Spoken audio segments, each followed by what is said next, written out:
I talk a lot in massage sessions about breathing because it tends to be our own fashion of doing internal massage from anywhere between the neck and the pelvis, the pelvic bowl, the pelvic floor.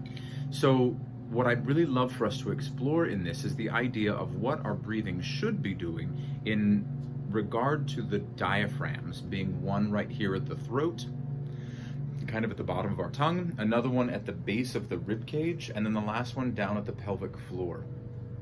So the idea here is that as we inhale, this diaphragm should go up, the respiratory diaphragm should contract down, and the pelvic diaphragm should actually relax down.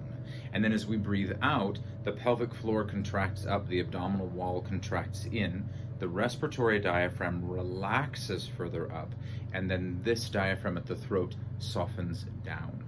So now, what's cool is to try that a few times, but even before you try that, I'd love for you to explore what your diaphragms do on their own when you breathe.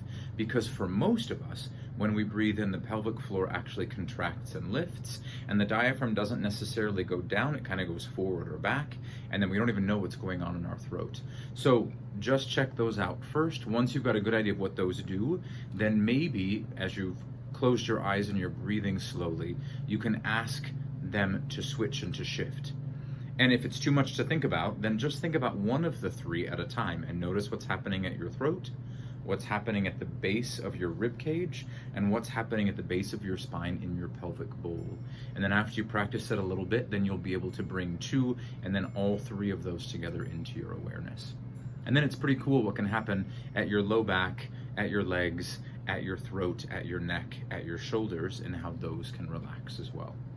Cool. Have fun practicing, rather, and playing.